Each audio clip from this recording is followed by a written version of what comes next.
మాతృదేవోభవ పితృదేవోభవ. నేను మీ శ్రీధర్. నా cell number 9295909819. ఇప్పుడు మనము ఆగస్టు నెల 1వ తారీఖు నుండి 15వ తారీఖు వరకు ఈ 15 రోజుల పక్ష ఫలితాలు, గోచార ఫలితాలు ఏ విధంగా ఉంటాయనేది సశాస్త్రీయ పద్ధతులు తెలుసుకునే ప్రయత్నం చేద్దాము. ముందుగా ఈ 15 రోజుల్లో వచ్చేటటువంటి విశేషమైన పండుగలు కావచ్చు, విశేషమైన దినాలు కావచ్చు, అవి ఏంటనేది ఒకసారి తెలుసుకునేటటువంటి ప్రయత్నం చేద్దాం. ఈ 15 రోజుల్లో మనకి ముందుగా వచ్చేటటువంటిది 8వ తారీఖున వరలక్ష్మి వ్రతం వస్తుందండి. వరలక్ష్మి వ్రతం తెలుసు కదండి మీకు అందరికీ కూడా. ఆ రోజున ఆడవారందరూ కూడా వరలక్ష్మి వ్రతం చేసుకుంటూ ఉంటారు. బంగారం కూడా వీలైతే లక్ష్మీ రూపు కొనుక్కుంటారు. లక్ష్మీదేవి ఆ రోజు ప్రసిద్ధం. అక్షయ తృతీయ రోజు ఎలా అయితే కంపల్సరీగా బంగారం కొనుక్కుంటారో, అదేవిధంగా ఇక్కడ ఈ వరలక్ష్మి వ్రతానికి కూడా లక్ష్మీదేవి యొక్క రూపు కొనుక్కొని అత్యంత భక్తి శ్రద్ధలతోటి స్త్రీలందరూ కూడా పూజ చేసుకుని అక్కడ ఆ దేవత పూజ దగ్గర ఆవిడ మెడలో వేసి ఆ లక్ష్మీ రూపుని తదుపరి తీసుకుని తన మెడలో వేసుకుంటూ ఉంటారు. ఇది ప్రతి సంవత్సరం చేస్తూ ఉంటారు. ఒకవేళ ఎన్ని సంవత్సరాలైంది మ్యారేజ్ అని తెలుసుకోవడం కోసం కూడా ఆ మెడలో ఉన్నటువంటి లక్ష్మీ రూపుని లెక్క పెట్టుకున్నట్టయితే ఇన్ని సంవత్సరాలు అయిందని వాళ్ళు క్లియర్గా చెప్పేస్తూ ఉంటారు. ఇది ఒక చాలా భక్తి శ్రద్ధలతోటి వాళ్ళు చేస్తూ ఉంటారు పూజ, స్త్రీలందరూ కూడా. మగవాడిది ఏం లేదండి, దీనికి సంబంధం మగవారికి అయితే ఏ విధమైన సంబంధం లేదు. దాన్ని ఏం పెద్దగా పట్టించుకోరు. అంటే భక్తి శ్రద్ధతో పూజ చేసుకుంటారు, నమస్కారం పెట్టుకుంటారు, తీర్థప్రసాదాలన్నీ మామూలే. అంటే ఇది కేవలము స్త్రీలకు సంబంధించినటువంటి ఒక పండగ. ఇది ప్రతి శ్రావణ మాసంలోనూ కూడా వచ్చేటటువంటి పండగ. ఇకపోతే 9వ రోజున రాఖీ పూర్ణిమ అని చెప్పేసి ఆడపిల్లలందరూ కూడా మగపిల్ల వాళ్లకు అన్నగా భావించి చేతులకి కంకణం కడతారు. అది కూడా చాలా విశేషమైనటువంటిది. వీటి గురించి వివరంగా చెప్పుకుంటూ పోతే చాలా పెద్ద ఎపిసోడ్ అయిపోతుంది. కానీ ఏంటంటే ఇక్కడ ఇది మహాభారత కాలం నాటి నుంచి అక్కడి నుంచి ప్రారంభమైంది ఈ రాఖీ పౌర్ణిమ. శ్రీకృష్ణుడు ద్రౌపదీదేవికి వస్త్రాభరణ సందర్భంలో వస్త్రాలు ఇస్తూ ఉంటాడు చూడండి. దానికి ముందు ఒకానొక సందర్భంలో శ్రీకృష్ణుడికి గాయం అయితే అందరూ ఏదో బట్ట కోసమో మందుల కోసమో పరిగెడుతూ ఉంటే అక్కడ ఉన్నటువంటి ఈ ద్రౌపదీదేవి తన చీర కొంగుని చింపి అక్కడ రక్తం కింద పడకుండా శ్రీకృష్ణ పరమాత్మ కొడుతుంది. ఆ సందర్భంగా అక్కడి నుంచి ప్రారంభమైనటువంటి ఈ యొక్క రాఖీ పండుగ అనాదిగా ఆనాటి నుంచి ఈనాటి వరకు వస్తూ ఉన్నది. అందరూ స్త్రీలందరూ కూడా చిన్నపిల్లలు, పెళ్లి కావాల్సిన వారు, పెళ్ళి అయిన వారు కూడా అన్నదమ్ములు ఉంటే వాళ్ళందరూ కూడా కట్టించుకుంటారు. ఒకవేళ సొంత అన్నదమ్ములు లేకపోతే కూడా పెద్దనాన్న పినతాల పిల్లలు కావచ్చు, పక్కంటి పిల్లలు కావచ్చు, వాళ్ళ చేత కూడా వాళ్ళకు కూడా ఈ రక్షాబంధనం కడుతూ ఉంటారు. ఎందుకనంటే ఈ రక్షాబంధనం అన్నకి కట్టడం ఎందుకంటే మనకి భారతంలో మనకు తెలుస్తుంది ఏమని, భర్తలు కూడా ఆమెకి వస్త్రాభరణం జరుగుతుంటే ద్రౌపదీదేవికి ఇచ్చిన మాట కట్టుబడి చేయలేక కాదు, అసమర్థత కాదు, కొన్ని నియమాలకు కట్టుబడి ఆమెను రక్షించలేకపోతారు. ఆ దౌర్భాగ్య స్థితిలో చూసినటువంటి శ్రీకృష్ణుడు తను నేనున్నాను అని చెప్పేసి కాపాడతాడు. అంటే అక్కడ కొన్ని విషయాలలో భర్త కంటే కూడా అన్న తమ్ములు చాలా ఎక్కువ అనేటటువంటి ఒక సందేశం వచ్చింది. దాన్ని ఈనాటికి కూడా మన హైందవ స్త్రీలు, చిన్నపిల్లలు దగ్గర నుంచి పెద్దవాళ్ళ వరకు అందరూ దీన్ని పాటిస్తున్నారు. చాలా ఆచరించదగినటువంటి పండగ, చాలా విశేషమైనటువంటి పండుగ. దీని గురించి కావాలంటే మనం తర్వాత ఎపిసోడ్ చేసుకోవచ్చు. ఈ విధంగా మనకి రాఖీ పూర్ణిమ 9వ తారీఖున వస్తున్నది. అలాగే 11వ తారీఖున తీసుకున్నట్టయితే రాఘవేంద్ర స్వామి ఆరాధన. రాఘవేంద్ర స్వామి వారు అంటే తెలుసు కదండి మీకు. మనకి హిందూ సాంప్రదాయంలో త్రిమతాచార్యులు అని చెప్పి స్త్రీ అంటే మూడు ఆచారాలు పద్ధతిలో ఉన్నాయి మనకి. ఏంటి? అద్వైతము, విశిష్టాద్వైతము, మధ్వాచార్యులు ఉన్నటువంటి మధ్వాచార్యులు, అదే రాఘవేంద్ర స్వామి. ఈ 3 ఆచారాల్లో రాఘవేంద్ర స్వామి ఒకరు. ఆయన మనిషి వేరు, దేవుడు వేరు ఒకటి కారు అని చెప్పినటువంటిది, ద్వైతం వేరు అని చెప్పినటువంటిది, రెండు రెండే, ఎప్పుడూ మనిషి దేవుళ్ళో కలవడు అని చెప్పినటువంటి ఆ మతానికి సంబంధించినటువంటి విషయం. దాన్ని ఆయన ఆరాధన ఉత్సవాలు సంవత్సరం ఒకసారి చేస్తూ ఉంటారు. అది 11వ తారీఖు చాలా విశేషంగా ఈ రాఘవేంద్ర స్వామి మఠాలు ఎక్కడ ఉన్నాయో అక్కడ మనకి మామూలుగా మనకి రాఘవేంద్ర స్వామి మంత్రాలయం అనుకుంటాను, ఆ మంత్రాలయంలోనూ చాలా విశేషంగా దేశవ్యాప్తంగా, ఇంకా చెప్పాలంటే ప్రపంచవ్యాప్తంగా కూడా జరుగుతూ ఉంటాయి పండుగలు. ఇది కూడా చాలా విశేషమైనటువంటిది, తగినటువంటిది, ఆచరించదగినటువంటి మతాల్లో ఇది ఒకటి. ఓకే, ఇక్కడికి 11వ తారీఖు అయిపోయింది. ఇక 12వ తారీఖు సంకష్ట చతుర్థి, సంకటహార చతుర్థి అని కూడా అంటారు. మనకి ప్రతి నెలలోనూ కూడా వస్తూ ఉంటుంది. ఇది మనకి కష్టాలు ఉన్నప్పుడు ఆ విఘ్నేశ్వరుని ప్రార్థించడం ద్వారా మన కష్టాలు తీరుతాయని ప్రతి వాడు నమ్ముతూ ఉంటారు. అటువంటి వాటిలో ఇది కూడా ప్రధానమైనది. అవి నవగ్రహాలకు సంబంధించి, మన ఈ జ్యోతిషానికి సంబంధించి కూడా కొన్ని ఈ మనకు ప్రతికూల ఫలాలు ఇచ్చేటటువంటి గ్రహాలని వాటిని సరి చేసుకుంటూ ఉంటారు. ఇక 15వ తారీఖు ఇంకా చెప్పాల్సిన పని లేదు. ఆగస్టు 15 మనకు భారతదేశానికి స్వాతంత్రం వచ్చినటువంటి రోజు కాబట్టి ఇది మనకు స్వాతంత్రం వచ్చింది. మన యొక్క హిందూ సాంప్రదాయాలు మనం కాపాడుకోవటానికి, మన దేవుణ్ణి పూజించుకోవటానికి, ఎవరో పరాయి దేశస్తుల పాలనలోంచి, ఆ కబంధ హస్తాల్లోంచి బయటపడినటువంటి ఇది కూడా మహాపర్వదినం లాంటిది. కాబట్టి ఇన్ని పండుగలు మనకి 1వ తారీఖు నుంచి 15వ తారీఖు లోపల ఇంకా ఉన్నాయి చాలా. అవన్నీ కొంచెం అంత ప్రసిద్ధికి చెందినటువంటివి కాదు. కొన్ని ప్రాంతాల్లో కొన్ని ఉండొచ్చు. మన ప్రాంతంలో ఇక్కడ ఇప్పుడు మనం చెప్పుకున్నవన్నీ కూడా చాలా ప్రసిద్ధి చెందినటువంటివి. అంచేత ఇది కూడా మనకి. అలాగే ఈ వరలక్ష్మి వ్రతం రోజునే చెప్పడం మర్చాను మీకు. వరలక్ష్మి వ్రతం రోజునే వారాహి జయంతి. ఈ మధ్యకాలంలో బాగా ప్రసిద్ధి చెందారు ఆవిడ, వారాహి అమ్మవారు. ఆవిడ యొక్క జయంతి కూడా ఈ వరలక్ష్మి వ్రతం రోజునే అని చెప్పేసి ఒక వాదన ఉన్నది.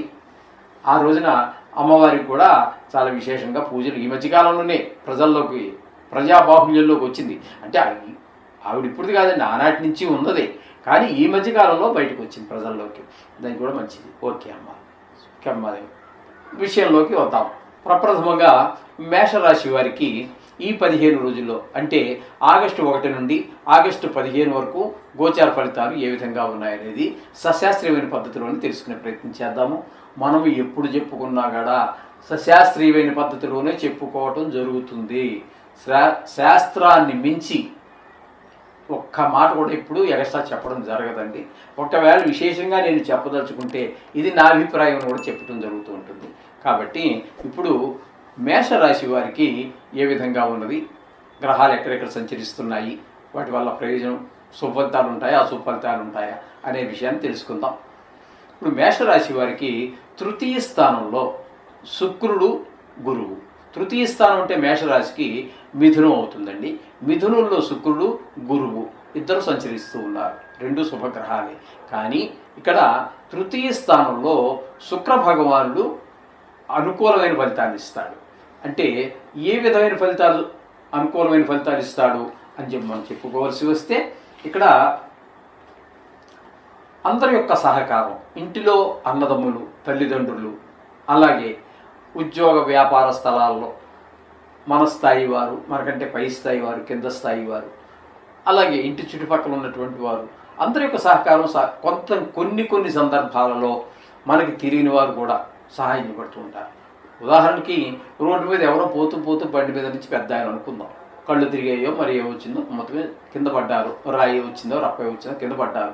అప్పుడు ఏం చేస్తామండి, అందరూ వెళ్తాం కదా, అందరూ వెళ్ళి ఆయన లేవదీసి, బండి లేవదీసి కాసేపు కూర్చోబెట్టి, వీలుంటే ఆ పక్కన ఏదైనా మంచినీళ్ళు ఎవరి దగ్గర అడిగి, లేకపోతే షాప్ ఉంటే షాప్ని తీసుకొచ్చి మా మమ్మీ జల్లి ఆయన తాగిపించి ఒక అరగంట కూర్చొని వెళ్ళండి అయ్యా అని చెప్పి మనం పంపిస్తాం. అదేవిధంగా తెలిసిన వాళ్ళు, తెలియని వాళ్ళు అందరూ కూడా ఇక్కడ మనకి అనుకూలమైనటువంటి సహాయ సహకారాలు అందిస్తూ ఉంటారు. సహాయ సహకారాలు అందించడంతో నేను ఒక్కడిని కాదు, నా ఇంకా చాలా బలంగా ఉంది అనేటటువంటి ఒక ఆత్మస్థైర్యం ఏర్పడుతుంది. ఈ విధంగా శుక్ర భగవాను ద్వారా ఆ విధమైనటువంటి మంచి ఫలితం ఏర్పడుతూ ఉంటుంది.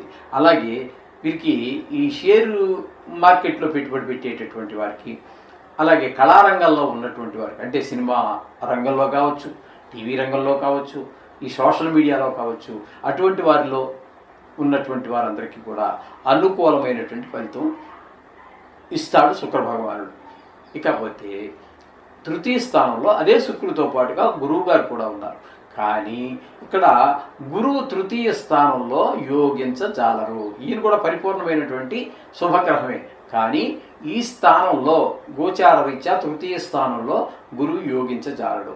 అంటే ఏ విషయాల్లో యోగించరు అన్నట్టయితే ఈ సహాయ సహకారాలు, మనం ఇప్పుడు శుక్రుడు తెలుసున్న వాళ్ళు, ఇంటి పక్క వాళ్ళు, పై వాళ్ళు, ఉద్యోగ స్థాయిలో, కింద స్థాయిలో, వ్యాపార స్థానంలో ఎక్కడ మనం పనిచేసినా అందరి యొక్క సహకారం మనకు లభిస్తుంది అనుకున్నాం కదా.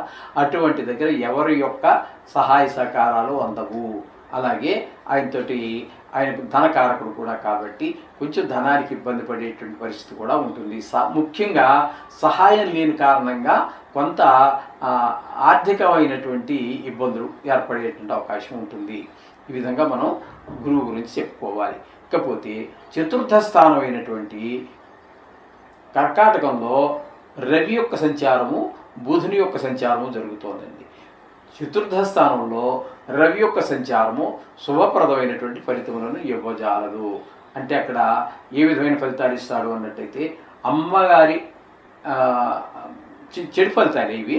తల్లిగారి యొక్క ఆరోగ్య విషయంలోనూ, విద్య విషయంలోనూ, భూమి విషయంలోనూ, అలాగే గృహ విషయంలోనూ, వాహన విషయాల్లోనూ, మన స్వభావంలోనూ వీటిలన్నింటిలో కూడా ఈ తేడా కనిపిస్తూనే మనకి ఉంటుంది.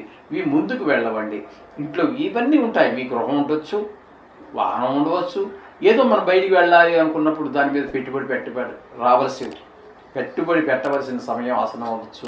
లేకపోతే ఇల్లు ఉంది, దాంట్లో ఇంటికి ఏమొస్తుంది అనుకోవద్దండి. ఇంట్లో ఏ నల్లా పాడైంది, లేకపోతే ఏ మోరియో ఆగిపోయింది, అక్కడి నుంచి బ్లాక్ అవుతుంది, నీరు పోవడం, ఇవన్నీ చాలా చికాకులు కలిగించేటువంటి విషయాలు. ఈ విషయాలన్నింటిలో కూడా మనకి చతుర్థ స్థానంలో రవి వలన దీన్ని సుఖస్థానం అంటాం. ఈ సుఖాలు ఏవైతే మనం అనుకుంటున్నామో ఆ సుఖాలన్నీ ఉన్నప్పటికీ కూడా దానికి సంబంధించినటువంటి గృహము, స్థలాలు, వాహనాలు ఇట్లాంటివి ఏ ఉన్నా కూడా అవి ఏవో కొంచెం బొరాయించడము, కొన్ని ఇబ్బందులు, రిపేర్ రావటం, ఈ విధంగా మనకి వాటి సుఖాన్ని మనం అనుభవించలేకపోతాం. ఈ విధమైనటువంటి ఈ ఫలితాలన్నీ కూడా సూర్యభగవానుడు ఇస్తున్నాడు. ఇక్కడే చతుర్థ స్థానంలో బుధుని యొక్క సంచారం జరుగుతోందండి. అయితే ఈయన వక్రంలో కూడా ఉన్నారండి. 4వ తారీఖు వరకు వక్రగతిలో ఉంటారు. తదుపరి 5వ తారీఖు నుంచి 5వ తారీఖు వరకు వక్రంలో ఉంటారు. తదుపరి రుజుమార్గంలోనే అదే స్థానంలో ఉంటారు, కర్కాటకంలోనే. తదుపరి 15వ తారీఖు వరకు మీకు రుజుమార్గంలో ప్రవేశిస్తారు. కాబట్టి రుజుమార్గంలో ప్రవేశిస్తున్నారు కాబట్టి ఇప్పుడు మనం రవి ఏ ఏ విషయాలలో మనకి అనుకూలత లేదని చెప్పుకున్నామో ఆ విషయాలన్నింటిలో కూడా బుధుడు మనకి తద్భిన్నమైనటువంటి మంచి ఫలితాలనే మనకు అందజేస్తున్నారు. అందరి యొక్క ఇల్లు విషయంలో, గృహ విషయంలో, వాక్ విషయంలో, వాహన విషయాల్లో అవన్నీ కూడా ఆయన మనకు వ్యతిరేకిస్తుంటే ఈయన మనకు సపోర్ట్ చేస్తూ ఉంటారు.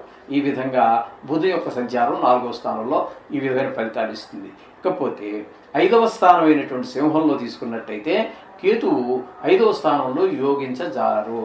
ముఖ్యంగా పిల్లల మీద, మన సంతానం మీద, వారి విద్య మీద, వారి ఆరోగ్యం మీద, వారి స్నేహాల విషయంలోనూ, వాళ్ళ వివేకం, వాళ్ళ తెలివితేటలు ప్రదర్శించడం విషయాల్లోనూ ఎందుకునో వెనకబడేటటువంటి అవకాశం కనిపిస్తూ ఉంటుంది కేతు గ్రహం 5వ స్థానంలో ఉండటం వల్ల.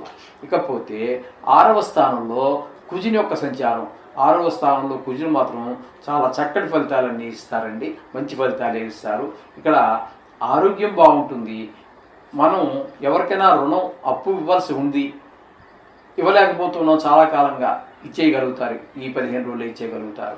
ఒకవేళ మీరు అప్పు కోసం ప్రయత్నం చేస్తున్నారు, ఏ భూమి కొనటానికో, కారు కొనటానికో, లేకపోతే పిల్లల చదువు, ఉన్నత విద్య కోసమో, డబ్బుల కోసం మీరే ప్రయత్నం చేస్తున్నారు అప్పు కోసం, అది బ్యాంకు కావచ్చు, ప్రభుత్వ రంగ సంస్థ కావచ్చు, ప్రైవేట్ వ్యక్తులు కావచ్చు, అటువంటి దగ్గర కూడా మీకు ఈ 6వ స్థానంలో కుజుని యొక్క సంచారం వల్ల మీకు చక్కటి ఆరోగ్యంతో పాటు ఈ ధనానికి ఏ విధంగానూ లోటు లేకుండా మీకు కుజుడు మీకు చక్కటి ఫలితాలన్నీ కూడా అందజేస్తారు. ఇకపోతే ఏకాదశ స్థానంలో అంటే 11వ స్థానంలో లాభస్థానంలో రాహుగ్రహం యొక్క సంచారం జరుగుతోంది. అలాగే వ్యయస్థానంలో ఉన్నటువంటి శని కూడా వక్రించిన కారణంగా మనం 11వ స్థానం యొక్క ఫలితాలే చెప్పుకోవాల్సి ఉంటుంది. ఇక్కడ రాహువు ప్లస్ శని వీళ్ళిద్దరూ కలిస్తే మామూలుగా ఈ యోగాలు అనేటటువంటివి ఈ గోచారంలో వర్తించవు అని చెప్పేసి మనకు తెలుసు. అది మరి ఎక్కడ వర్తిస్తాయి అని చెప్పి ఎవరు చెప్పలేదు. కాబట్టి వీరిద్దరూ కూడా ఏకాదశి నిజంగా వర్తిస్తే అది శపిత యోగం అవుతుందండి. అది జాతకంలో కనుక ఈ విధంగా కలిసి ఉన్నట్టయితే వారు శపిత యోగం అవుతుంది. అటువంటి యోగం ఇక్కడ ఏమి గోచారంలో ఉండదండి. ఇక్కడ ఏకాదశిలో ఉన్నారు కాబట్టి శని రాహువు ఇద్దరూ కూడా మీకు మంచి ఫలితాలన్నీ ఇస్తూ ఉంటారు. బాగా ఆదాయం, ఏ పని చేసినా ఆదాయం బాగుంటుంది. అలాగే మీ అన్నదమ్ములు మీ సహకారం అందజేస్తారు. అలాగే ఏ వ్యవహారం మొదలుపెట్టినా అందులో విజయం సాధిస్తారు. ఈ విధమైనటువంటి ఫలితాలన్నీ కూడా 11వ స్థానంలో రాహువుని మించి శని భగవానుడు ఇద్దరూ కూడా మీకు శుభ ఫలితాలే ఇస్తూ ఉన్నారు. కాబట్టి ఈ విధమైన ఫలితాలన్నీ కూడా మనకి మేషరాశి వారికి చెప్పుకోవడం జరిగింది. ముఖ్యంగా చెప్పుకోవాలి అన్నట్టయితే ఈ మేషరాశి వారు బాగుందనే చెప్పుకోవాలండి. ఎందుకని అన్నట్టయితే 5 గ్రహాల యొక్క అనుకూలత ఉంది. గోచారంలో 3 గ్రహాల యొక్క అనుకూలత ఉంటే కూడా సామాన్యంగా ఉందని చెప్పుకోవచ్చు. ఏమండి ఇక్కడ 5 గ్రహాలు మీకు శుక్రుడు అనుకూలిస్తూ ఉన్నాడు, బుధుడు ఒక 10 రోజులు అనుకూలిస్తూ ఉన్నాడు, కుజుడు అనుకూలిస్తూ ఉన్నాడు, రాహు శని 5 గ్రహాల యొక్క అనుకూలత మొత్తం మీద మేషరాశి వారికి ఉంది. వీరికి ఏ పని చేయాలన్నా వెనక ఆడవలసిన పని లేదు, చాలా ముందుకు వెళ్ళవచ్చు. అంటే కొన్ని గ్రహాలు ప్రతికూలంగా ఉన్నాయని చెప్పుకున్నాం కదండి మనం. ఇప్పుడు ఆ పిల్లల విషయంలో, చదువు విషయంలో కేతు, ఇట్లా వాటి నుంచి మాత్రం కొంచెం జాగ్రత్త తీసుకోవాలి. అనుకూలత లేని గ్రహాలు ఏ విషయాల్లో మనల్ని దెబ్బతీస్తున్నాయో అవి తగు జాగ్రత్త తీసుకోండి. అలాగే గ్రహాలన్నీ అనుకూలంగా ఉన్నాయి. ఏది ఏమైనప్పటికీ కూడా కొన్ని గ్రహాలు ప్రతికూలత ఉండనే ఉంటాయి. కాబట్టి మనం నిత్యం పూజించే ఆ భగవంతుడి యొక్క సేవలో రోజు నుంచి 2 నుంచి 3 నిమిషాలు ఈ నవగ్రహ మంత్రాలు ఏమైనా చదువుకోండి.